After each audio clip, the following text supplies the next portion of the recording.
പത്തനംതിട്ട തണ്ണിത്തോട്ടിലിറങ്ങിയ ആന ഇപ്പോഴും പുഴയിൽ തന്നെ നിലയുറപ്പിച്ചിരിക്കുകയാണ് എന്നാണ് ഏറ്റവും പുതിയ വിവരങ്ങളും. ആന അവശനാണെന്നും ഒപ്പം തന്നെ ഭക്ഷണം കഴിക്കുന്നില്ലെന്നും വനംവകുപ്പ് കഴിഞ്ഞ ദിവസം തന്നെ വ്യക്തമാക്കിയിരുന്നു. ആനയെ കാടുകയറ്റാനുള്ള ശ്രമങ്ങൾ തുടരുകയാണ്. ഈ ആനയുടെ ദൃശ്യങ്ങളാണ് നമ്മൾ കാണുന്നത്. കഴിഞ്ഞ ദിവസമാണ് ആന ഈ മേഖലയിലേക്ക് എത്തിയത്. ആന ഇതേ പ്രദേശത്ത് ഭക്ഷണം കഴിക്കാതെ നിലയുറപ്പിച്ചിരിക്കുന്നു എന്നാണ് ഇപ്പോഴും ലഭിക്കുന്ന വിവരങ്ങൾ. കാട് കയറാൻ ഈ ആന തയ്യാറാകുന്നില്ല. ഇത്രയും സമയമായി ഭക്ഷണം കഴിക്കാതിരിക്കുമ്പോൾ ആന കൂടുതൽ അവശനാകുന്നതും സ്വാഭാവികമാണ്. ദൃശ്യങ്ങളിലേക്ക്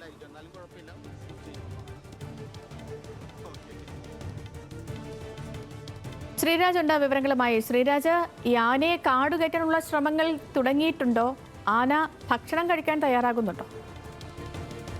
ഇന്നലെ തന്നെ ആന തിരികെ കാട് കയറിയതാണ്. പക്ഷെ ഇന്ന് പുലർച്ചെ വീണ്ടും ആന തിരികെ ഇറങ്ങി. ഇന്നലെ മുതൽ ഈ ആന ഭക്ഷണം ഒന്നും കഴിക്കുന്നില്ല. ആ പുഴയിലെ വെള്ളം മാത്രം കുടിച്ചുകൊണ്ടാണ് ആന കഴിഞ്ഞ 2 ദിവസമായിട്ട് തുടരുന്നത്. കാലിന് ചെറിയ പരിക്ക് ഇന്നലെ വിദഗ്ധ സംഘം പരിശോധന നടത്തിയ സമയത്ത് കണ്ടെത്തിയിരുന്നു. അതുപോലെ തന്നെ ഈ ആനയുടെ കൂടെയുള്ള മറ്റ് ആനകളും ആ പരിസരത്തൊക്കെ തന്നെയുണ്ട്. നിലവിൽ ആനയെ തിരികെ കാട് കയറ്റാനുള്ള ശ്രമങ്ങൾ നടത്തുന്നുണ്ടെങ്കിൽ പോലും അത് ആന നിലവിൽ ഈ ജനവാസ മേഖലയിൽ തന്നെ റോഡിന് സൈഡിലായി തന്നെ തുടരുകയാണ്.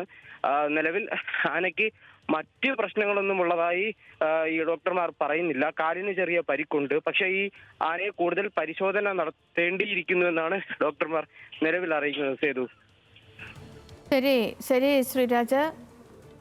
ആന ഇപ്പോഴും ജനവാസ മേഖലയിൽ തുടരുകയാണ്. ആനയെ കാടുകയറ്റാനുള്ള നടപടികളും തുടങ്ങുകയാണ്.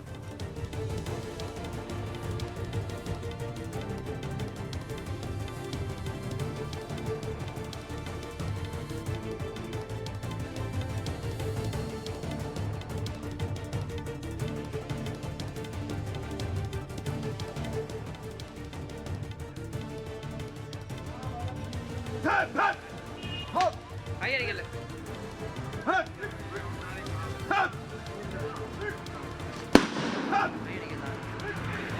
കൈയടിക്കല്ലേ